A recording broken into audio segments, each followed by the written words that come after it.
قضات اس کا 17 باب اس کی پہلی آیت سے۔ اور افرائیم کے کوہستانی ملک کا ایک شخص تھا جس کا نام میکا تھا۔ اس نے اپنی ماں سے کہا کہ چاندی کے وہ 1100 سکے جو تیرے پاس سے لیے گئے تھے اور جن کی بابت تو نے لعنت بھیجی اور مجھے بھی یہی سنا کر کہا، سو دیکھ وہ چاندی میرے پاس ہے، میں نے اس کو لے لیا تھا۔ اس کی ماں نے کہا کہ میرے بیٹے کو خداوند کی طرف سے برکت ملے۔ اور اس نے چاندی کے وہ 1100 سکے اپنی ماں کو پھیر دیے۔ تب اس کی ماں نے کہا کہ میں اس چاندی کو اپنے بیٹے کی خاطر اپنے ہاتھ سے خداوند کے لیے مقدس کیے دیتی ہوں، تاکہ وہ ایک بت کھودا ہوا اور ایک ڈھالا ہوا بنائے۔ سو اب میں اس کو تجھے پھیر دیتی ہوں۔ پر جب اس نے وہ نقدی اپنی ماں کو پھیر دی تو اس کی ماں نے چاندی کے 200 سکے لے کر ان کو ڈھالنے والے کو دیا، جس نے اس سے ایک کھودا ہوا اور ڈھالا ہوا بت بنایا، اور وہ میکا کے گھر میں رہے۔ اور اس شخص میکا کے ہاں ایک بت خانہ تھا، اور اس نے ایک افود اور ترافیم کو بنوایا اور اپنے بیٹوں میں سے ایک کو مخصوص کیا جو اس کا کاہن ہوا۔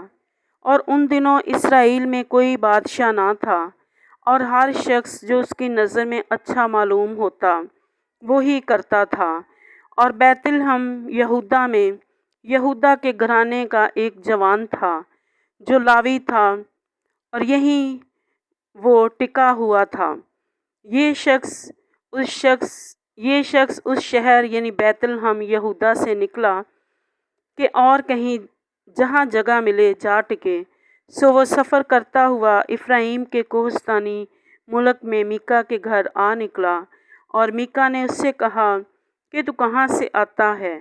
اس نے اس سے کہا، میں بیت لحم یہودا کا ایک لاوی ہوں، اور نکلا ہوں کہ جہاں کہیں جگہ ملے وہیں رہوں۔ میکا نے اس سے کہا کہ میرے ساتھ رہ جا اور میرا باپ اور میرا کاہن ہو، میں تجھے چاندی کے 10 سکے سالانہ اور ایک جوڑا کپڑا اور کھانا دوں گا۔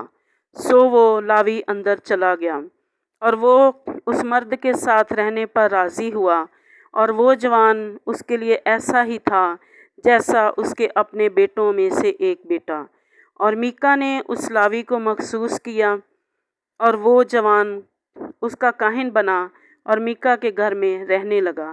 تب میکا نے کہا کہ اب میں جانتا ہوں کہ خداوند میرا بھلا کرے گا، کیونکہ ایک لاوی میرا کاہن ہے۔ پاک کلام کے پڑھے اور سنے جانے پر خداوند کی برکت ہو، آمین۔